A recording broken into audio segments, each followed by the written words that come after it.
Dear Kuya Poy, itago niyo na lamang po ako sa pangalang Miguel.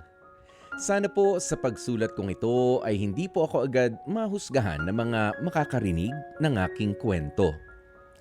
Gusto ko na po sanang bumuo ng sarili kong pamilya. Pero meron po akong takot, Kuya Poy. 3 years na rin kami ng aking girlfriend at nararamdaman ko na ako na lang ang inihintay niya para mag-propose ng kasal. At dahil nga sa wala akong paramdam sa kasal, ay nabalita pa nga sa lugar namin na baka Bex raw ako. Pero kilala ko naman ang sarili ko, Kuya Poy, na hindi yan totoo. May pangarap po ako para sa mga magulang ko. Hindi ko pa natutupad ang childhood dream ko na mabigyan sila ng magandang bahay. Ang pangarap na yun. Pangarap ko rin naman ang inaasam-asam ko para sa mga magulang ko bago ako bumukod. Tuwing gabi, bago ako matulog ay marami ang bumabagabag sa isipan ko sakaling magdesisyon na nga akong magpakasal. Yung gastos, mula sa wedding reception, yung pagpapatayo ng sariling bahay, bibili ng mga gamit at paghahanda financially para sa kinabukasan ng aming anak o mga magiging anak.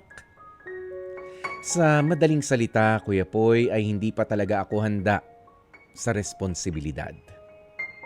Parang hindi ko kakayaning makitang naghihirap ang magiging pamilya ko.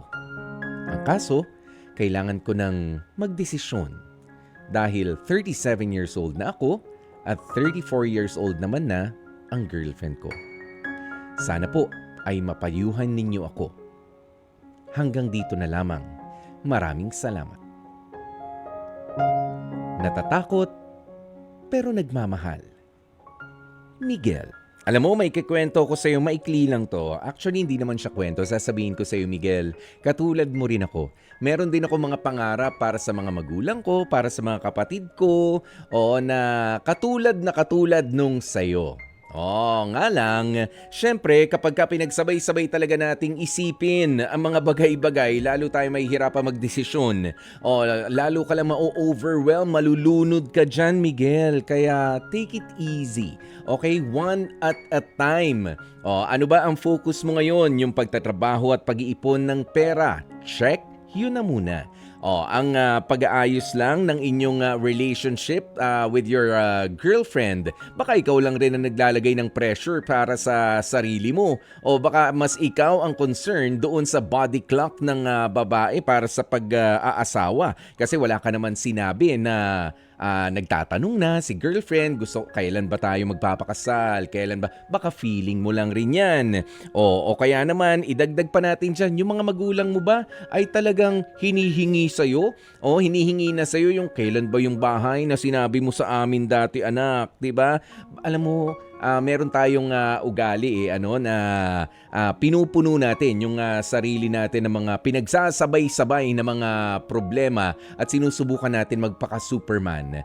Sinusubukan natin magpaka-Wonder Woman. Kaya ko lahat yan. Kasi nandito ako ngayon, kalakasan ng katawan ko, meron akong maayos na trabaho, pero hindi kasi ganun yun. One at a time. Isa-isa lang ang focus natin. Plus, doon naman sa bagay na sabi mo natatakot ka sa responsibilidad.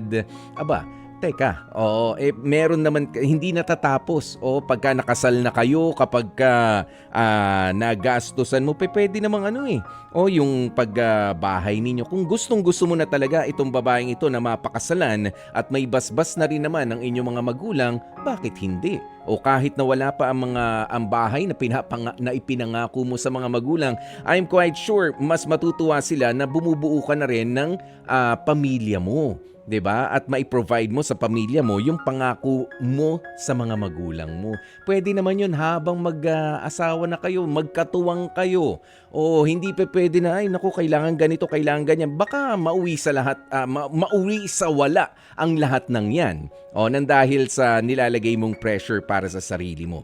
Kaya naman sa ngayon, Miguel, ang dapat mong gawin, huminga ng malalim, ngumiti, Huwag mag-overthink, huwag mong lunurin ang sarili mo sa dami ng mga responsibilidad at isa-isahin mo lang na hanapan ng solusyon. Actually, hindi mga problema yan. Magaganda ang mga plano mo, pero huwag mong isipin na tumatanda ka na. Papaano yung ganito, papaano yung ganyan, baka sumama loob nila sa akin. No. Isa-isa lang. Wag mong mas mahirap umusad kapag parang ang dami-dami mong mga bit-bitin. Isa-isa lang, matatapos din yan, gagaan din yan. Okay?